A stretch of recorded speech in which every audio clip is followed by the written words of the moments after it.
The light May drizzle fell over Seattle, leaving the sidewalks of Capitol Hill glistening under the amber glow of the streetlights.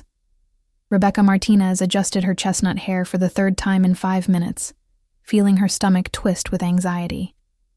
At 28, an English literature teacher at a public high school in the Rainier Valley neighborhood, she wasn't one to accept blind dates. But Sarah, her best friend since college, had been so insistent that Rebecca finally gave in. "She's amazing, Becca. You're going to like her, I promise. Just give it a chance," Sarah had begged over the phone the night before. Rebecca looked around the small coffee shop in Fremont, a cozy place with exposed brick walls and the intense aroma of freshly brewed coffee in the air. It was one of her favorite spots, away from the downtown hustle. Soft indie music played in the background. She nervously stirred the cappuccino in front. "Não quero começo falando de chuva. Reescreva sem essa entrada. Clichê. 2129, The Undercover CEO. A Love Beyond Appearances." Rebecca Martinez checked her phone for the 4th time in 10 minutes, watching the seconds tick closer to 7 o'clock. The small coffee shop in Seattle's Fremont neighborhood buzzed with its usual Friday evening crowd, college students hunched over laptops, couples sharing desserts, a book club gathered in the corner booth. At 28, an English literature teacher at Roosevelt High School in the Rainier Valley, Rebecca had sworn off blind dates after 3 disasters in the past year. But Sarah, her best friend since their University of Washington days, had practically begged her to make an exception. "Trust me on this one, Becca. She's different. Just meet her once," Sarah had pleaded over coffee 2 days ago, her eyes sparkling with that meddling matchmaker gleam Rebecca knew too well. Now here she sat, second-guessing everything. The anxiety manifested in small movements, adjusting the napkin holder, reorganizing the salt and pepper shakers, taking tiny sips of her cappuccino that she didn't really want. Norah Jones played softly through the speakers, mixing with the hiss of the espresso machine and the comfortable murmur of conversations around her. The bell above the entrance chimed. Rebecca glanced up reflexively and saw a woman entering, shaking water droplets from an ordinary black umbrella. She wore faded jeans with a small tear at the knee, a plain white t-shirt layered under a navy blue windbreaker that had clearly seen better days, and white sneakers that were starting to yellow with age. Her blonde hair was pulled back in a simple ponytail, a few loose strands framing her face. Nothing remarkable, nothing that would make her stand out in a crowd. But then their eyes met, green eyes, striking and intense, locked onto Rebecca's brown ones. There was something in that gaze that made Rebecca's heart skip, a mixture of nervousness and quiet determination, vulnerability and strength all at once. "Rebecca?" The woman's voice was soft but steady. "Alex." Rebecca stood up, feeling her legs suddenly unsteady. "Sorry if I'm a bit late." Alex approached, extending her hand. "The bus got delayed at the U District transfer, and traffic on the bridge was a nightmare." Rebecca shook her hand, noticing it was cool and slightly damp. "No worries. I just got here myself." They settled into their seats, and a brief silence hung between them. Rebecca observed Alex discreetly as she removed her damp jacket and hung it on the chair. There was something intriguing about her. The straight posture, the confident way she moved, even in such simple clothing. "So," Alex began with a smile that lit up her entire face, "Sarah mentioned you teach English literature. That must be fascinating." Rebecca felt herself relax slightly. "It has its challenges. I work at a public high school, and it's not always easy getting teenagers interested in Shakespeare when they've got TikTok on their phones." She laughed. "But when I succeed, when I see that spark in a student's eyes who finally gets the symbolism in The Great Gatsby, it's worth everything." Alex's eyes brightened. "The green light, the unreachable dream." "Exactly. And what do you think about it?" "I think Fitzgerald was brilliant at showing how we romanticize the past and project our desires onto things that can never fulfill us." Alex paused as the waitress approached, ordering a black coffee.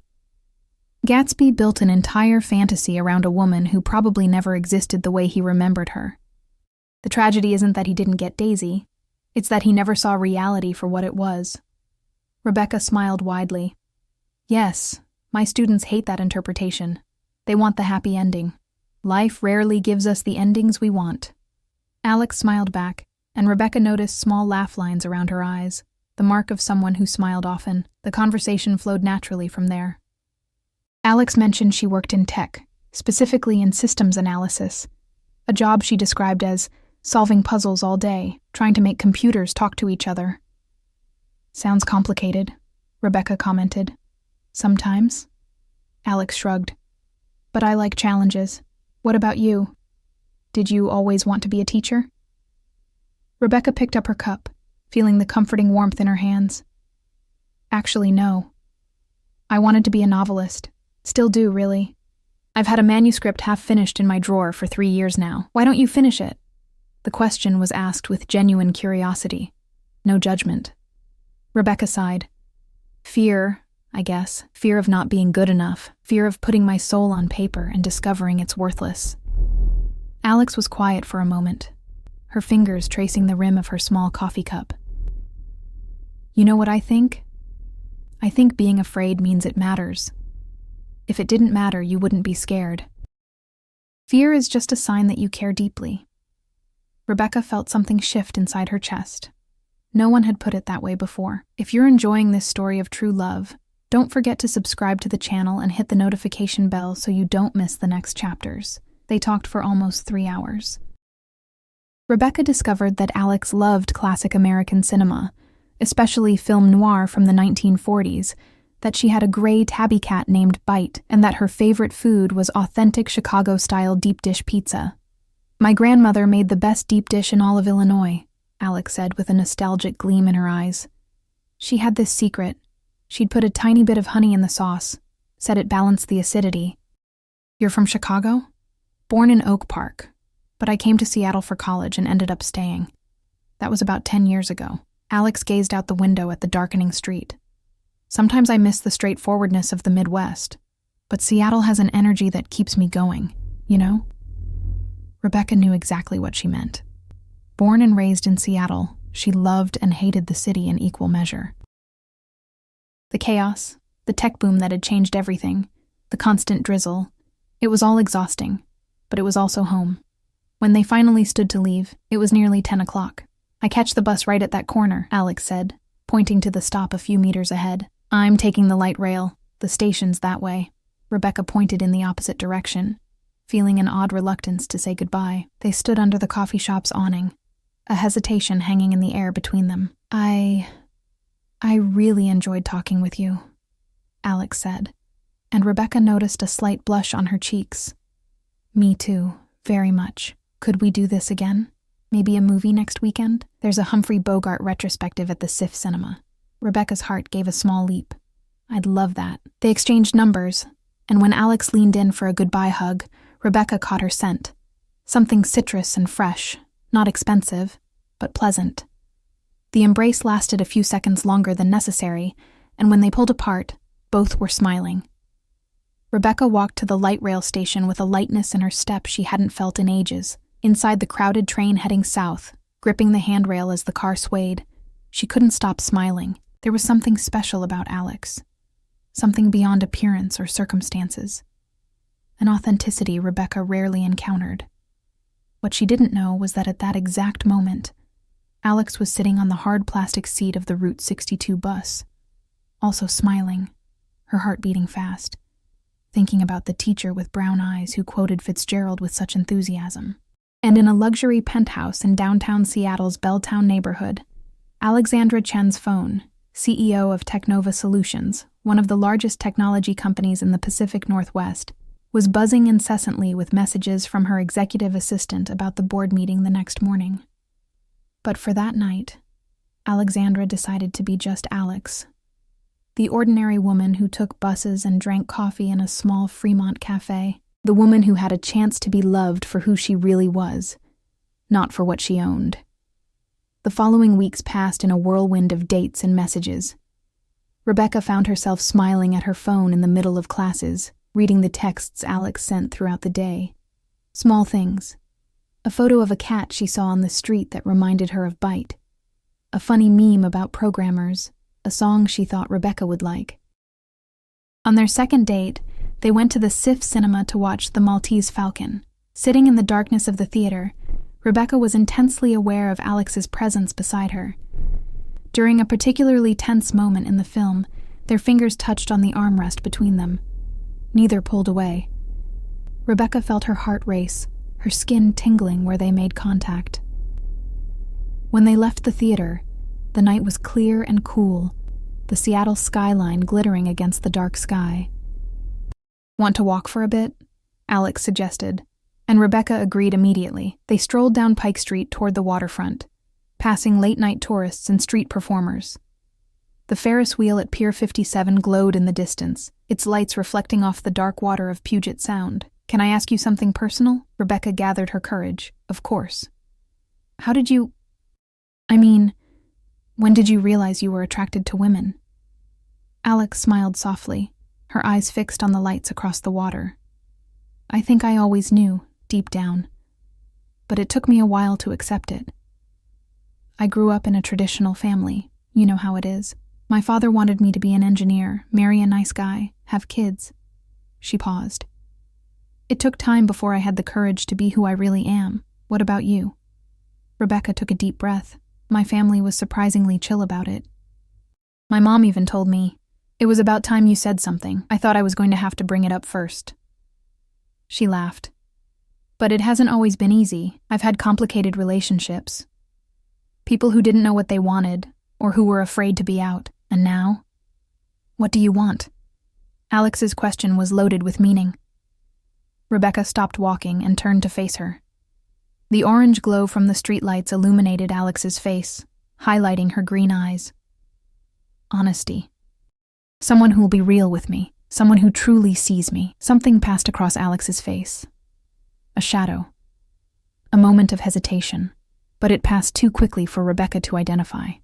"I want that too," Alex said softly. They continued walking, and this time when their fingers touched, they intertwined naturally. Rebecca felt a wave of warmth course through her entire body, so simple, holding someone's hand, yet so profound at the same time. On their third date, Alex took Rebecca to the Fremont Sunday Market, a sprawling outdoor bazaar filled with vintage vendors, artisans, and food trucks. It was a sunny Saturday in June, the sky cloudless blue, the air with that crisp Pacific Northwest freshness that wasn't quite cold yet. "I love treasure hunting through old stuff," Alex explained while examining a pile of dusty books at one of the stalls. "There's something special about objects that had other lives, other stories." Rebecca watched Alex with growing fascination. There was an interesting contradiction in her. She worked with cutting-edge technology, but loved vintage items.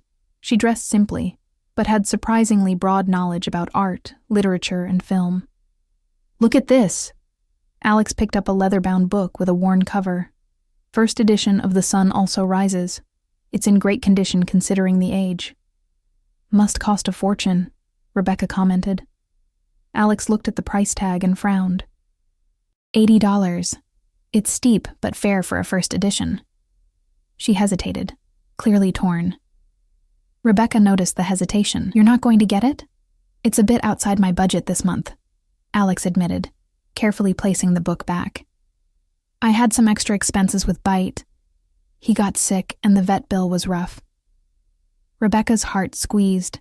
She knew all too well what it was like to have to make choices between small luxuries and necessities.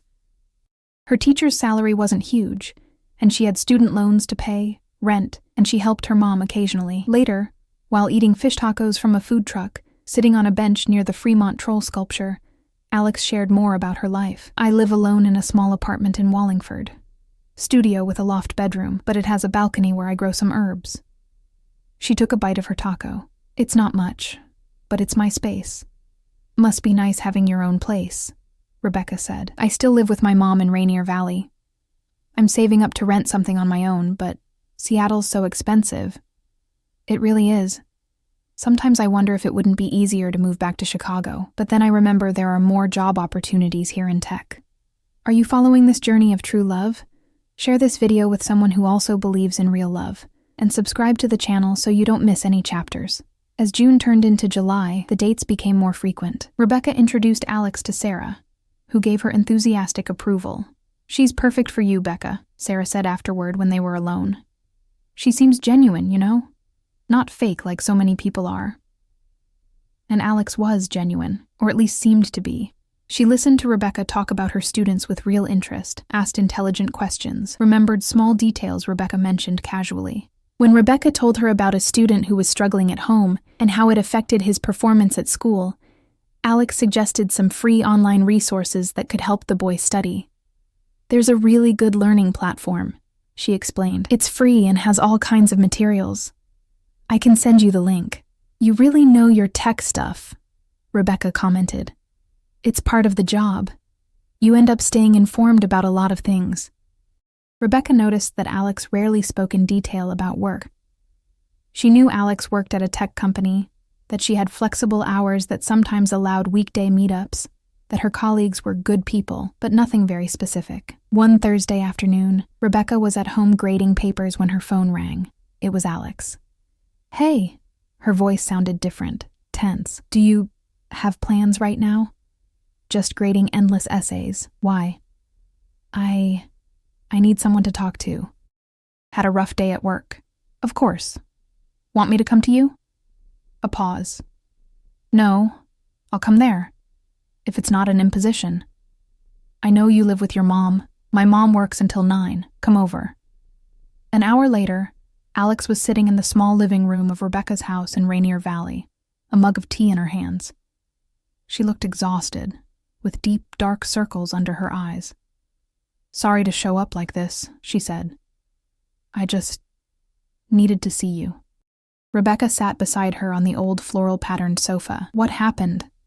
Alex was silent for a long moment, her eyes fixed on the tea. "Sometimes my work is complicated. There's a lot of pressure, a lot of expectations. Today was one of those days when everything seems to be falling apart, you know?" She looked at Rebecca, and there was a vulnerability in her eyes Rebecca had never seen before.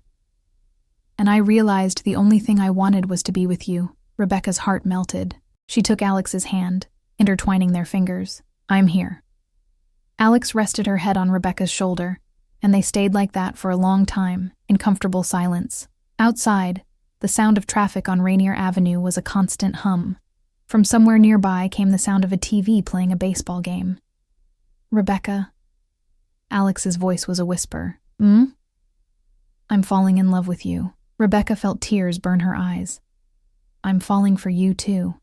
Alex lifted her head, and their eyes met. There was so much emotion in that look. Fear, hope, desire, tenderness. Rebecca raised her hand and gently touched Alex's face, tracing the line of her jaw with her thumb. And then they kissed. It was soft, hesitant at first, as if both were memorizing the moment. But then it deepened, becoming more urgent, months of tension and attraction finally finding release. Rebecca's hands got lost in Alex's hair, pulling her closer. The taste of chamomile tea on Alex's lips, the warmth of her body, the small sound she made in the back of her throat. All of it engraved itself in Rebecca's memory with crystalline intensity. When they finally pulled apart, both were breathless, faces flushed. "Wow," Rebecca whispered. "Yeah. Wow." Alex smiled, and it was a different smile, freer, happier than Rebecca had ever seen. They spent the rest of the afternoon on the couch, talking, kissing, simply being together. Alex talked about the pressure at work, about how sometimes she felt like she was carrying the weight of the world on her shoulders. Rebecca spoke about her dreams of being a writer, about the unfinished novel that now, perhaps, she'd have the courage to complete. When Rebecca's mom came home from work, she found them in the kitchen preparing a simple dinner of spaghetti with marinara sauce. "Mom, this is Alex." Rebecca made the introductions, a slight blush on her cheeks. "Finally!" Rebecca's mom, a sturdy woman with graying hair and a warm smile, hugged Alex as if she'd known her for years. "Rebecca hasn't stopped talking about you." "Mom!" Rebecca protested, embarrassed. Alex laughed, and the sound filled the small kitchen with joy. They had dinner together, Rebecca's mom telling embarrassing stories from Rebecca's childhood, making Alex laugh until tears streamed down her face. It was simple, ordinary, perfect. Later, when Rebecca walked Alex to the bus stop, The night was cold and clear. "Your mom is amazing," Alex said. "She liked you. I could tell." "You think she noticed I'm completely in love with her daughter?" Rebecca smiled. "I think so. My mom always notices these things." Alex's bus appeared at the corner, its headlights cutting through the darkness. "I'll call you when I get home," Alex promised. "Please." One last kiss, quick but intense, and then Alex boarded the bus. Rebecca stood at the stop, waving, until the bus disappeared around the curve.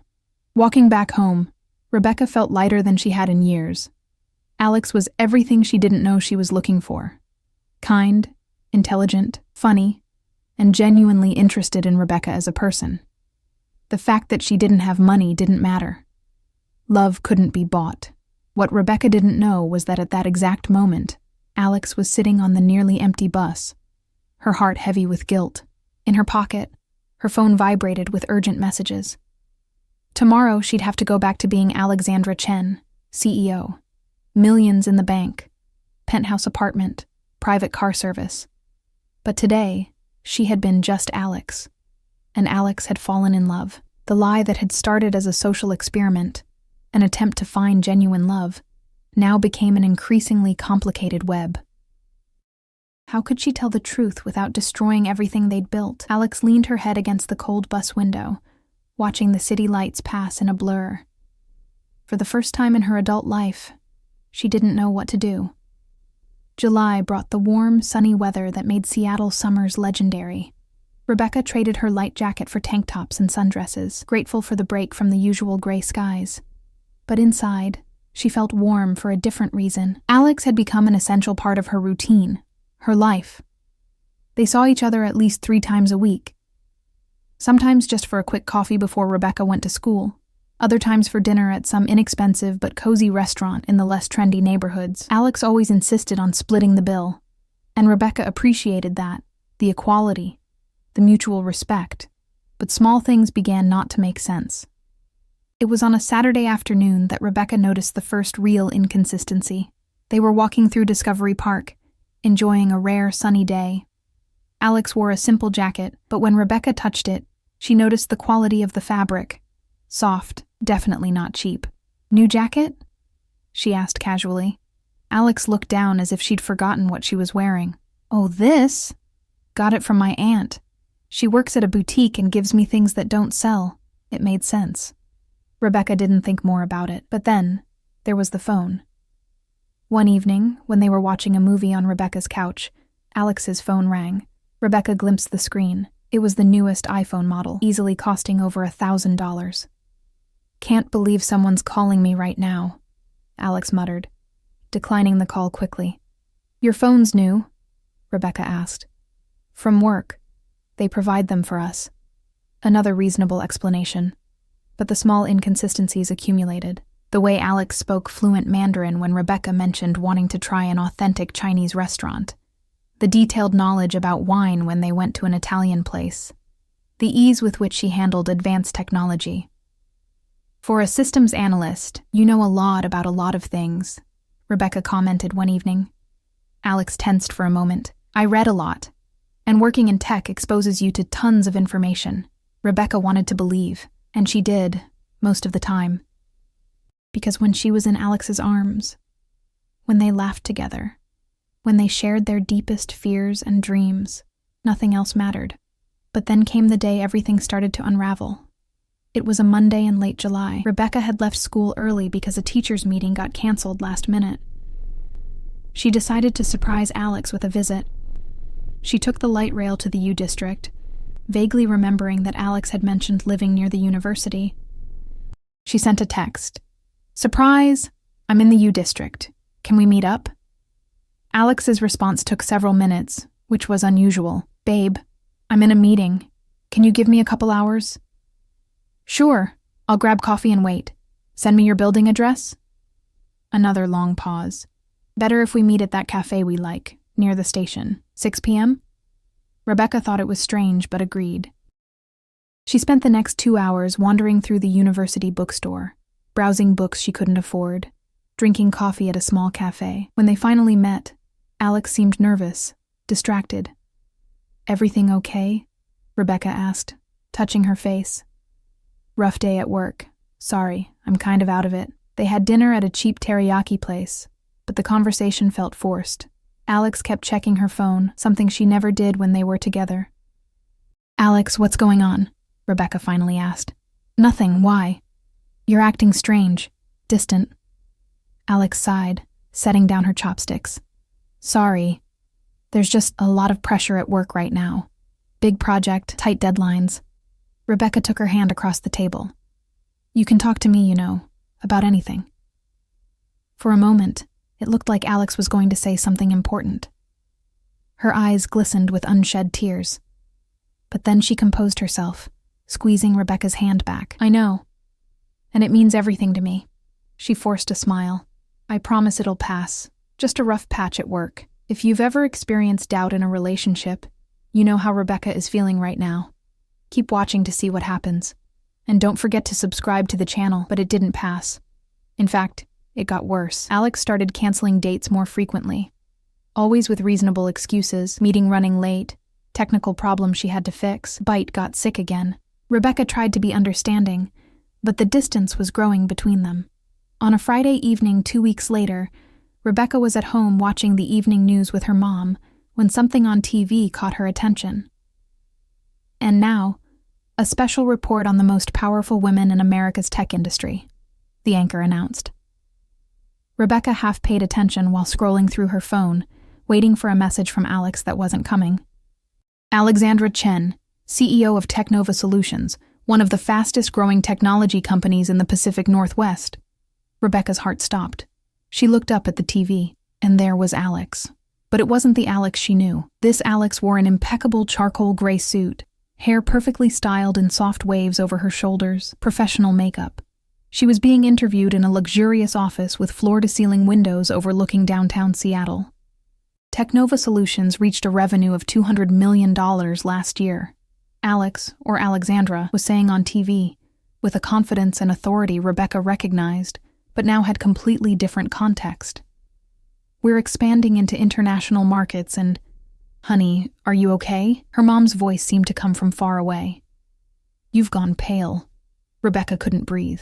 Her eyes were glued to the screen, watching the woman she'd fallen in love with. The woman who said she couldn't afford an $80 book, who took the bus, who lived in a small studio, being described as one of the wealthiest and most influential women in American tech. Alexandra Chen, only 34 years old, is considered one of the brightest minds in American technology. She graduated with a degree in computer science from MIT, Massachusetts Institute of Technology, one of the most prestigious and expensive universities in the world. Rebecca's phone slipped from her hands. The room seemed to spin. Rebecca! Her mom grabbed her shoulders. What's wrong? Do you know this woman? Rebecca couldn't answer. Tears began streaming down her face without her realizing it. The report continued, showing footage of the Teknova building, a gleaming glass tower in South Lake Union. They showed Alexandra at gala events, at tech conferences, in society photos with other important people. Each image was a stab to Rebecca's heart. Everything was a lie, everything. The simple clothes, the small apartment in Wallingford, taking the bus, splitting bills at cheap restaurants. It was all an elaborate fantasy, a cruel game. Honey, tell me what's happening, her mom begged, genuinely worried now. She lied to me, Rebecca managed to say through tears. About everything. Her phone, still on the floor, buzzed. A message from Alex. Missing you. Can we see each other tomorrow? Rebecca picked up the phone with trembling hands. Her fingers flew over the keyboard. Who are you really? The response took only seconds. What do you mean? I just saw you on TV. Alexandra Chen, CEO, millionaire. Rebecca could barely see what she was typing through her tears. Was everything a lie? No response. The minutes passed. 1 minute, 2, 5. Then, finally, I can explain. Please, let me explain in person. I don't know if I want to see you right now. Rebecca, please, I love you. That's not a lie. Nothing I feel for you is a lie. Rebecca threw her phone on the couch and ran to her room, locking the door. She threw herself on the bed and cried until she had no more tears, until her throat was sore and her eyes swollen. How could she have been so stupid, so blind? The clues were all there. The expensive jacket, the new phone, the extensive knowledge, the way Alex carried herself. But Rebecca didn't want to see. She was so in love that she ignored all the red flags. The question that tormented her most wasn't why Alex lied, it was what else was a lie. The feelings, the intimate conversations, the plans for the future. Had it all just been a game for a bored CEO wanting to play around with how ordinary people lived? Rebecca felt used, humiliated, stupid. Gentle knocks on the door. "Honey, can I come in?" Rebecca opened the door. Her mom pulled her into a tight embrace. "Tell Mom what happened." And Rebecca told her everything, about how she met Alex, about how she fell in love, about the elaborate lie now crumbling around her. Her mom listened in silence, stroking her hair like she did when Rebecca was a child. "What do I do, Mom?" Rebecca sobbed. "You talk to her. You listen to what she has to say. And then you decide if what you have is worth fighting for, or if the lie is too big to forgive. I don't know if I can trust her again." "Maybe you can't. But you deserve answers, honey. You deserve to know the whole truth." Rebecca spent the night awake, staring at the ceiling, her phone buzzing periodically with messages from Alex that she didn't have the courage to read. Outside, the sound of cars on Rainier Avenue was a constant reminder that the world kept moving, even when hers had stopped. At dawn, she finally picked up the phone and read the messages. "Rebecca, please, hear me out. I never wanted to hurt you. Everything I feel for you is real. The person you met, Alex, that's me, the real me. Please, give me a chance to explain." Rebecca took a deep breath and typed, "Tomorrow, 2 p.m., at the coffee shop where we met. You owe me the truth, all of it." The response was immediate. "I'll be there. Thank you for giving me this chance." Rebecca turned off her phone and closed her eyes. Tomorrow she'd discover the whole truth, and then she'd have to decide if love was strong enough to survive the betrayal of trust. The coffee shop in Fremont was nearly empty that Saturday afternoon. The same table by the window where it all began was free, and Rebecca sat there, ordering a cappuccino she knew she wouldn't be able to drink. Her stomach churned with nervousness and anger. She'd spent the previous night oscillating between fury and sadness. Part of her wanted to tell Alex to go to hell and never see her again. But another part, the part that still tasted her kisses, that remembered their shared laughter, the deep conversations, that part wanted to understand. Wanted to believe there was an explanation. Alex arrived exactly at 2 o'clock. Rebecca watched her through the window before she entered. Today, she was somewhere between the Alex that Rebecca knew and the Alexandra from TV. She wore dark jeans with an impeccable cut, a white silk blouse, and a camel wool coat that probably cost more than Rebecca's monthly salary. Her hair was down, shining, and there was a delicacy in her makeup that enhanced her green eyes. When their eyes met through the glass, Rebecca saw pure panic on Alex's face. The door opened with the familiar chime of the bell. Alex walked to the table, hesitant, as if approaching a frightened animal. "Hi," she said, her voice barely above a whisper. "Sit down." Rebecca's voice came out colder than she intended. Alex sat, placing her hands on the table.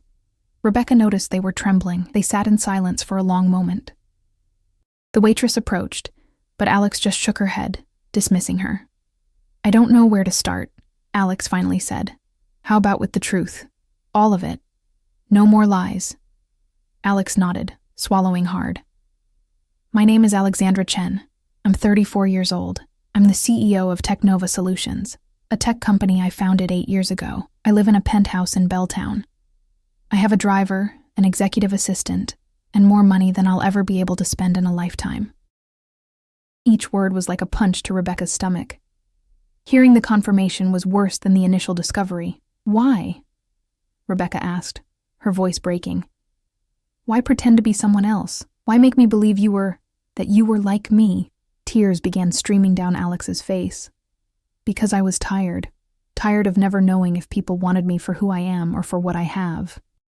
Tired of dates where the person had already Googled me, already knew what I was worth, had already calculated how much they could get from me.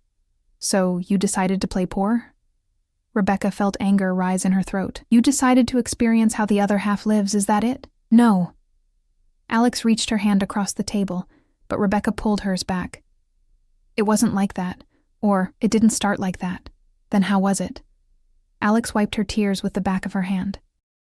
Sarah's been my friend since college, one of the few people who knew me before I had money. She knew how frustrated I was with dating, with loneliness. It was her idea. Sarah knew? Rebecca felt another wave of betrayal. Her best friend was in on this. She thought if I met someone without all the baggage of money, without the expectations, I could find something real. She showed me your picture, told me about you. Said you'd been friends since UW, that you were amazing, intelligent, kind, and you agreed to deceive me. I agreed to have a blind date being just me, without the money, without the title, just Alex. She looked at Rebecca with desperate eyes. And then I met you. Rebecca waited, silent. You are everything I've always looked for, Alex continued. You talked about literature with such passion, had strong opinions about everything, made me laugh, made me think. And you looked at me like I mattered, not my resume, not my bank account, me, but you kept lying. I know. And every day that passed made it harder to tell the truth. How could I? After a week, 2, a month? Alex's voice was loaded with desperation. Every moment we spent together made the lie bigger and more impossible to undo. Rebecca felt tears burn her own eyes. You let me believe we were on the same level, that we faced the same struggles. I told you about my money problems, about how hard it is to survive on a teacher's salary, and you just... What? Pretended to understand? I did understand, Alex protested. I grew up poor, Rebecca. My mother worked in a laundromat. My dad was a security guard. I went to public school my whole life. I got a full scholarship to MIT because of my grades. I worked 2 jobs while studying. I know what it's like to count every dollar. But you don't anymore, do you? Rebecca shot back. When was the last time you had to choose between buying groceries or paying a bill? When was the last time you had to take 3 buses to get somewhere because you couldn't afford an Uber? Alex lowered her head. You're right. It's been years since I dealt with that. That book at the market, Rebecca remembered, feeling anger grow again. You said it was outside your budget, $80. You probably spend that on coffee in a day. I know. I wanted to maintain the illusion. The lie, you mean, yes. The lie. Alex looked directly at Rebecca now. And I hate myself for it. I hate myself for lying to you, for making you believe in something that wasn't real. Was anything real? Rebecca asked, and her voice was just a whisper now. Or was it all just an elaborate lie? A social experiment? A rich CEO having fun pretending to be Cinderella in reverse? My feelings for you are real, Alex said fervently. Everything I told you about how I feel, about falling in love with you, about wanting a future together, all of that is true. The only lie was about money and work. Everything else was as real as anything in my life. Could you forgive a lie like this? Keep watching to find out what Rebecca decides. And subscribe to the channel so you don't miss the conclusion of this story. Rebecca shook her head, feeling the tears finally fall. How can I believe you? How can I trust anything you say? I don't know, Alex admitted, and there was brutal honesty in her voice. I don't know how to convince you. I can only tell you the truth now and hope it's enough. Tell me then. Everything. From the beginning. And Alex told her. She spoke about how she built Technova from a college project, how she worked 20-hour days in the early years, how she got investors, how the company exploded, how suddenly she had more money than she'd ever imagined possible. And with the money came the people, she explained. People who wanted something from me, always. Investors wanting more returns. Employees wanting promotions. Friends wanting favors. And on dates. She paused, wiping more tears. I never knew if the person wanted to know me or know my wallet. Rebecca listened in silence, part of her understanding, another part still furious. There was a woman, Alex continued. 2 years ago. I thought I was in love. We were planning to get married, And then I discovered she was having an affair with someone else and was only with me for the money. She literally had a spreadsheet calculating how much she'd get if we got married and divorced. That's horrible, Rebecca said. And she meant it. It was. And after that, I stopped trying. Until Sarah suggested this. Alex gestured vaguely between them. And at first, yes. It was kind of an experiment. See if someone could love me without knowing about the money. But then I met you, Rebecca. And you were so real. So you. And I realized it wasn't just about finding someone to love me without the money. It was about loving you. You, specifically. Rebecca wiped her own tears. You made me look like a fool. I know. And I'm sorry. I never wanted to hurt you. But you did, a lot. They sat in silence for a long moment. The cafe around them continued its normal routine. The sound of the espresso machine, quiet conversations from other customers, soft music in the background. The apartment in Wallingford? Rebecca asked. It exists. I bought it a few years ago to have a simpler place for when I wanted to. Escape. From the luxury, from the pressure. It really is small, really has a balcony with herbs. I go there sometimes when I need to think. And Bite? A small sad smile appeared on Alex's face. Bite is real. He really got sick. The vet bill was $2,000, but you're right. I didn't even blink when paying it. Rebecca absorbed this. And your work? When you said you were in meetings, that you had pressure. All true. Being a CEO is exhausting. There are days I just wanted to disappear. And when I was with you, I could. I could be just Alex, the woman in love. Not Alexandra Chen, the CEO who has to make decisions that affect hundreds of lives. Rebecca looked at her hands. They were shaking. I don't know what to do with all this. I'm not asking you to forgive me now, Alex said softly. I don't deserve forgiveness, but I'm asking for a chance to prove my feelings are real, a chance to rebuild trust. How? How do we build something real on a foundation of lies? By tearing it down and rebuilding from scratch. With total honesty this time. No secrets, no lies. Rebecca raised her eyes to meet Alex's, intense green, full of tears and hope and fear. I need time, Rebecca said finally, to process all this, to decide if we can get past this. However much time you need, Alex agreed immediately. Days, weeks, months. I'll wait. Rebecca stood up, grabbing her bag. Alex stood too, hesitant. Rebecca, I love you, Alex said, her voice breaking.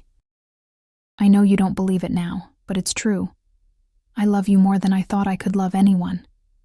Rebecca felt more tears fall. I love you too. Or at least I loved the person I thought you were. Now I need to figure out who you really are. She left the cafe without looking back, hearing the muffled sound of Alex's sobs, even after the door closed behind her. The walk to the light rail station was a blur. Rebecca didn't even remember getting on the train, changing lines, arriving home. When she got there, her mom was in the kitchen preparing dinner. So? She asked gently. She loves me, Rebecca said, feeling the weight of the words. Or says she does. But she lied about everything, Mom, about who she is, about her life. How can I trust that? Her mom pulled her into a hug. Love without trust is nothing, honey, but trust can be rebuilt if both people are willing to do the work. Do you think I should forgive her? I think you should listen to your heart, but also your head.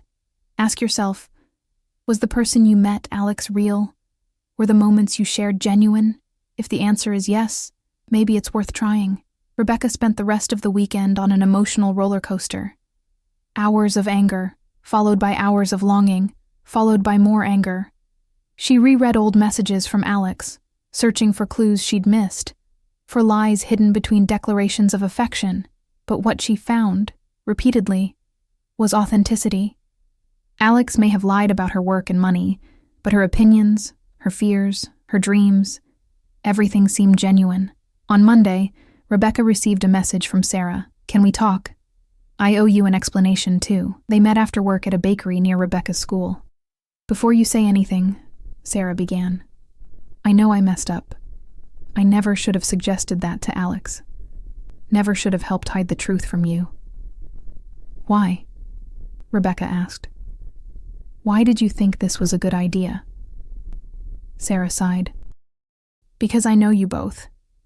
I've known Alex since college. She was so different then. Full of dreams, hardworking, broke, but full of hope. And then Technova took off and I watched her change. Not becoming stuck up or mean, but becoming lonely, suspicious. She had everything except someone to love. And me? You were stuck, Becca. Stuck in a safe but unhappy routine. You stopped writing, stopped dreaming. You needed someone to inspire you again, and I thought, maybe you two would be perfect for each other. But based on lies. Yes. And it was wrong. I know that now. But Becca... Sarah took her hand. Did you see how Alex was with you? She was herself again. The girl I knew in college. Before the money, before the pressure. You brought her back. Rebecca pulled her hand back. She still lied. Yes. And it's up to you to decide if you can forgive that. But I can tell you one thing. Everything she feels for you is real. I've never seen Alex so in love, so happy, so alive as when she's with you. Rebecca went home with more questions than answers.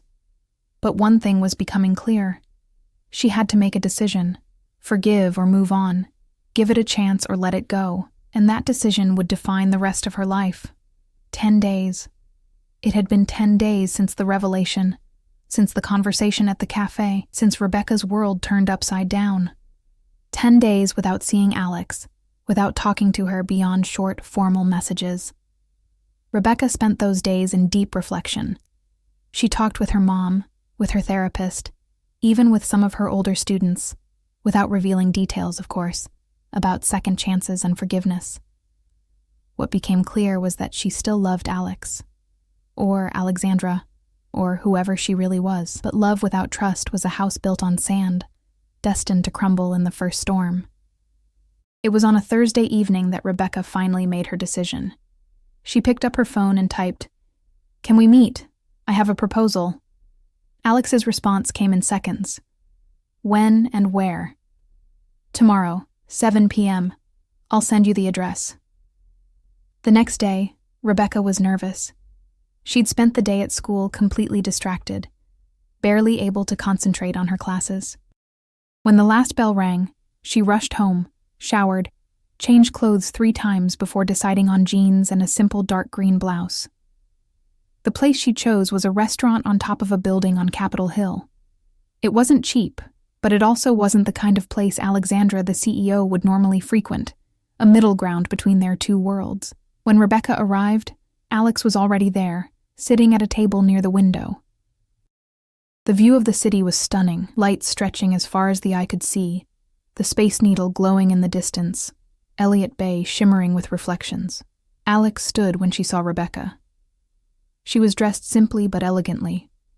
Black pants, white blouse, hair loose.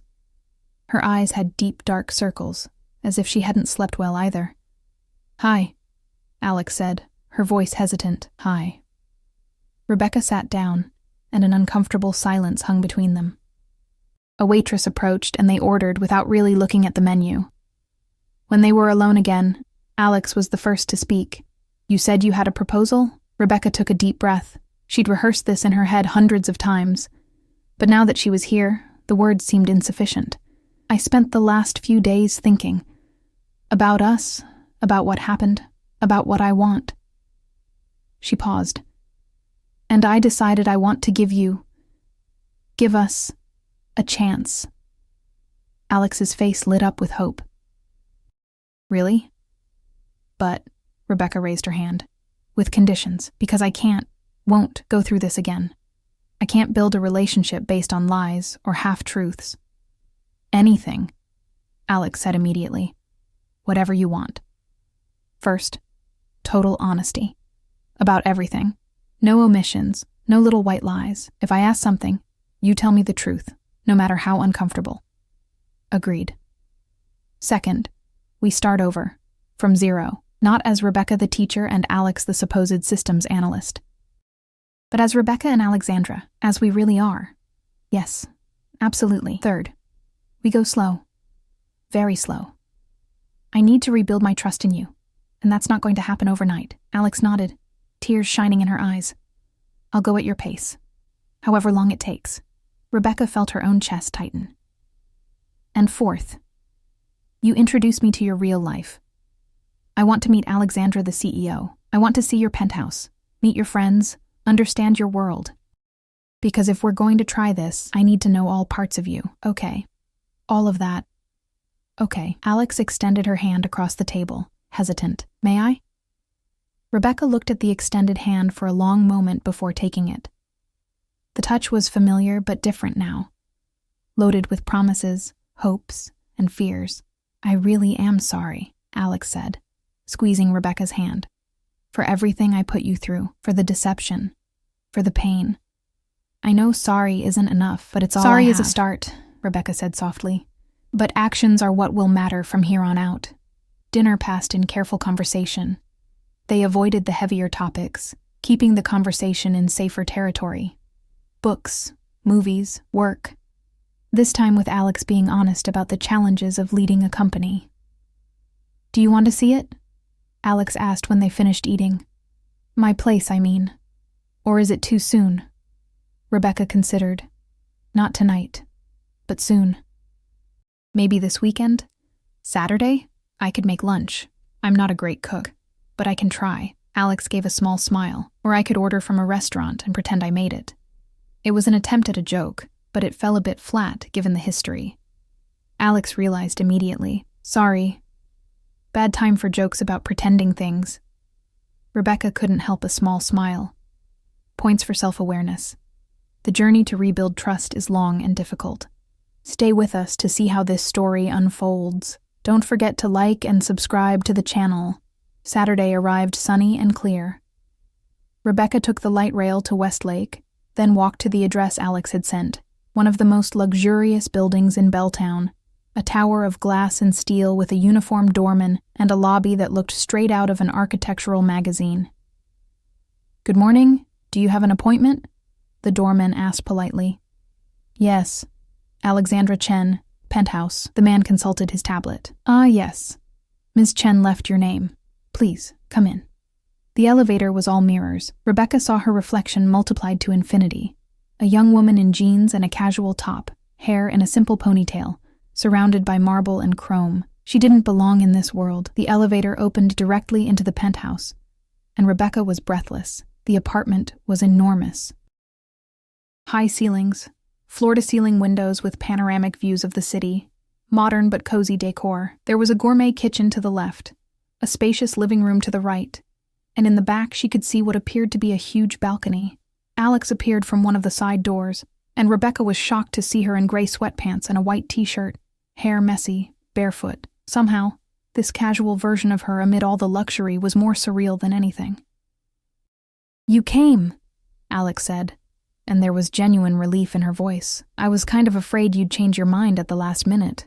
I thought about it, Rebecca admitted, entering slowly. But I promised to try. A loud meow made Rebecca look down. A fat gray tabby cat was rubbing against her legs. Bite! Alex exclaimed. Be polite! Rebecca crouched down to pet the cat, who purred contentedly. So you're real, she murmured. The bite part was 100% true, Alex said, joining her on the floor. He's spoiled and ate way too much, but he's my best friend. They stayed there for a moment, both petting the cat, a strange peace settling in. Want a tour? Alex offered. Rebecca nodded, and Alex guided her through the apartment. There were 3 suites, but I only use one. A fully equipped home office, where I work when I don't want to go to the office. A private gym, which I rarely use. And the balcony. A huge space with a garden, outdoor kitchen, even a small lap pool. It's a lot, Rebecca finally said. It's too much, Alex agreed. Sometimes I wake up and don't even recognize my own life. Remember I told you about growing up in Oak Park, my mom working at the laundromat? Yes. She came to visit once, kept walking around touching everything like it would break, saying, My daughter, you live in a palace. Alex smiled sadly. She wasn't wrong. But it's lonely, you know? All this space and just me and Bite. They went back to the kitchen, where Alex had prepared a caprese salad and pesto pasta. Not going to lie, I bought the pesto pre-made. So, Rebecca said as they ate at the dining table that could easily seat 12, tell me about Technova. How did it start? Alex's eyes lit up. It was actually a college project. I was at MIT on a full scholarship, working 2 jobs to survive. The idea was to create a platform that made communication easier between small businesses and service providers. Nothing revolutionary, but useful. And it took off? Eventually. At first it was just me and 2 classmates in a tiny apartment. We ate ramen and worked 20-hour days. It took 3 years to get investors, 2 more before we started really making money, and then... She gestured vaguely at the apartment around them. This. Do you miss it? Those early days? Alex paused, considering. I miss the simplicity, the clarity of purpose. Now there are so many people depending on me. Employees, investors, clients. Every decision affects hundreds of lives. It's heavy. Rebecca saw the vulnerability in her eyes and felt her heart soften a bit. Is that why you created the Alex persona? Partially. But it was also about being seen, really seen. When people know who I am, they see the CEO first, Alexandra Chen, the woman worth millions. They don't see the girl who's still afraid of not being good enough, who cries watching cheesy movies, who loves fat cats and coffee with too much sugar. I saw you, Rebecca said softly.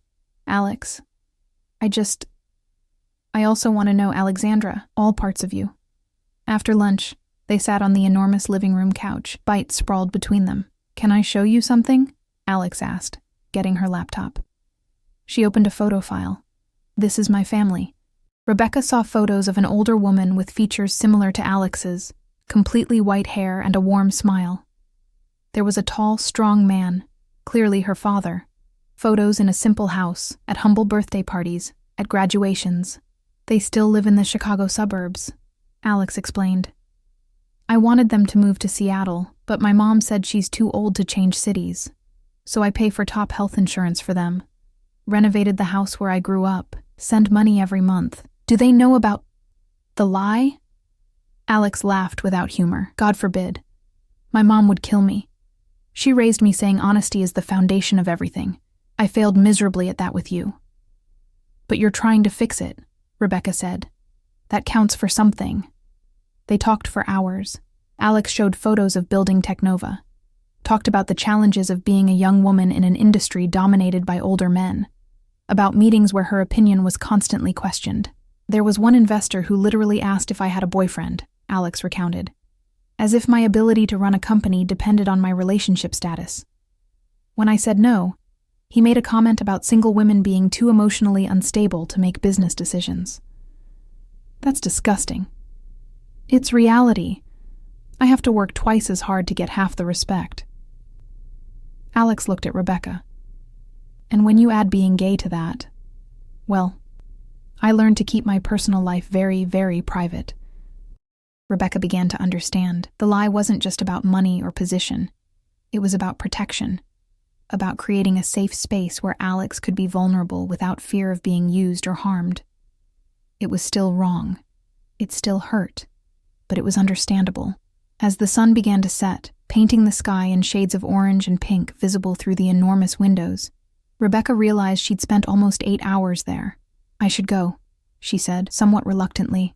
My driver can take you, Alex offered, then quickly corrected. Sorry, that sounded really pretentious. I just want you to get home safe. Rebecca considered refusing on principle, but the truth was, she was exhausted. Okay, thank you. In the elevator going down, Alex held her hand. So, how was it? Too scary seeing my real world? Different, Rebecca admitted, but you're still you. The Alex I met is here, just with extra layers. Expensive layers, Alex joked weakly. Complicated layers, Rebecca corrected. The driver, a middle-aged man named Marcus, who clearly had great affection for Alex, drove them to Rainier Valley. During the ride, Alex told funny stories about disastrous meetings and presentations that went wrong, making Rebecca genuinely laugh for the first time in weeks. When they arrived at Rebecca's house, Alex got out of the car too. Can I give you a goodnight kiss? She asked, hesitant. Rebecca looked at her. Beautiful under the streetlights, vulnerable and hopeful, yes.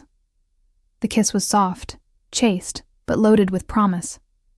When they pulled apart, both were smiling. "Can we see each other again soon?" Alex asked. "Yes. But next time. I want to take you somewhere in my world. Fair's fair." "I'd love that." Rebecca went inside, floating. Her mom was watching TV in the living room. "How was it?" "Scary, impressive, overwhelming." Rebecca sat beside her. "But Mom, I think she might have a point. About trying to find something real amid all that luxury. Do you love her?" "Yes. And I think she really loves me too. Then you have something worth fighting for." In the following weeks, Rebecca and Alex carefully navigated their new dynamic. Rebecca took Alex to meet her school, introduced her to her teacher colleagues as "my girlfriend who works in tech." Technically true. Alex came to a barbecue at Rebecca's mom's house, wearing old jeans and helping with the salad like anyone else. "She's good people," Rebecca's mom commented afterward. "Rich or not, she treats you well. That's what matters." Alex invited Rebecca to work events, where she had to navigate conversations about investments and technologies she barely understood. But Alex was always by her side, translating jargon, including her in conversations. "This is Rebecca," she'd introduce proudly. "She's an English teacher and an amazing writer." Trust was slowly rebuilding, brick by brick. There were difficult moments, when Rebecca discovered that the apartment in Wallingford Alex mentioned cost more than Rebecca would earn in 20 years. When Alex casually mentioned a business trip to Tokyo, and Rebecca realized they lived in completely different realities. But there were also beautiful moments. Alex using her influence to get computer donations for Rebecca's school. Rebecca reading excerpts from her unfinished novel to Alex, who cried at the end and said it was the most beautiful thing she'd ever read. "You need to finish this," Alex insisted. "The world needs to read it." "Maybe," Rebecca said. "With you by my side, I think I can."